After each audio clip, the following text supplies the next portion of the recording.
Tingnan nyo guys, nababali yung ano ko, yung dahon. So tanggalin ko na siya. Guys, ang hahaba ng sitaw ko. Iikot ako sa kabila para pitasin ko yan. Tingnan nyo ang palaya ko, mahaba na siya. Dito na ako ngayon sa kabila. Ang ating sitaw, harvest natin. May na-harvest na ako dong marami pa. Pero kunin pa rin natin ito.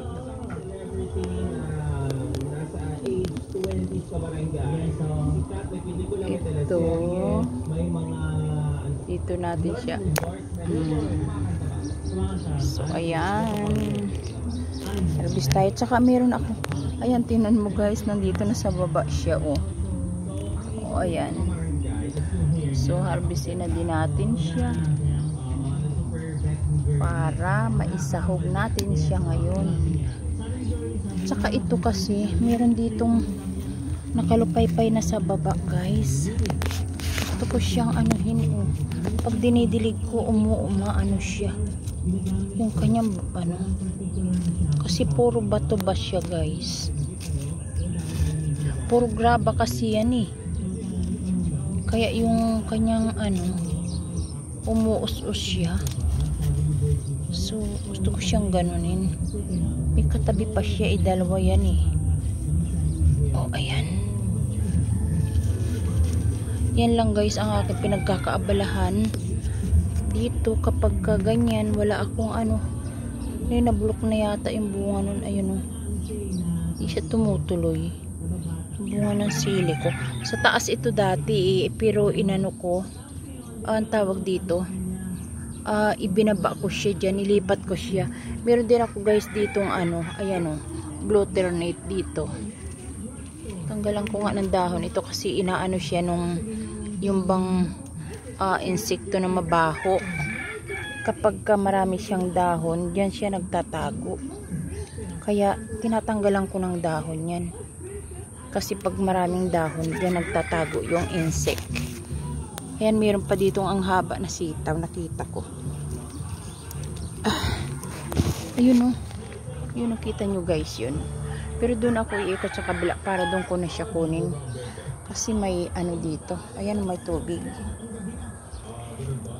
Dito tayo guys. Tinan mo ang dai guys ng aking ang galing. Tuwan-tuwa ako kapag nakikita kong ganyan. Maganda ang tubo ng aking mga tanim. So, ayan. Pero ang gusto ko talaga magkaroon ako ng sariling parlor. Ay, nako.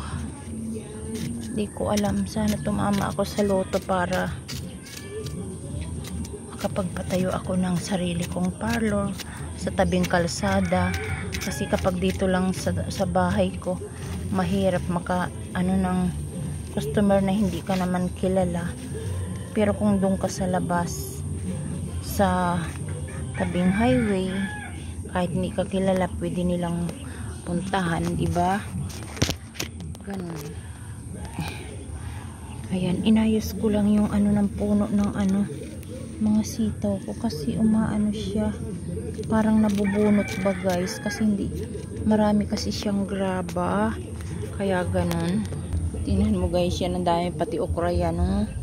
Yan, mga tanim ko guys, yan lahat.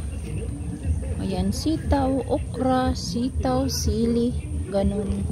Upo, bataw. Ayan, bataw yan eh. Yan ang puno niya. So, kukunin na din natin guys ito. Ito guys. Harvest time. Parang pwede na rin ari kasi parang hindi siya. Or kapag wala siyang kasama, binhiin ko na lang yan. Okay na yun. Tapos ito pa, pwede na ba to? Parang hindi, maliit pa, no? Parang maliit pa yun, wag na muna yan.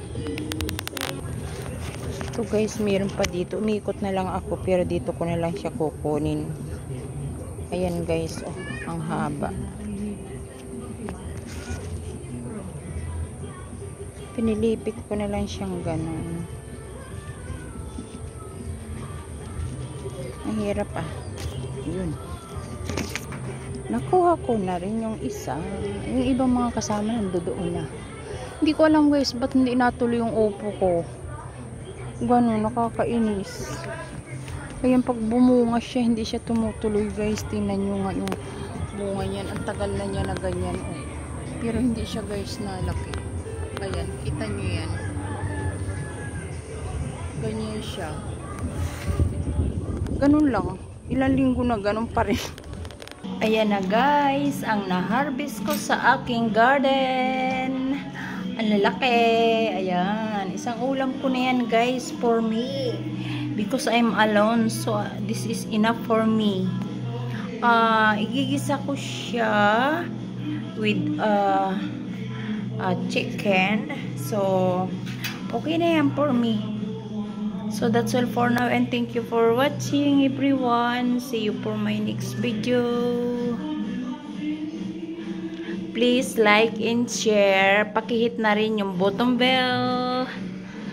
Subscribe for my YouTube channel, Elsie Natic Vlogs.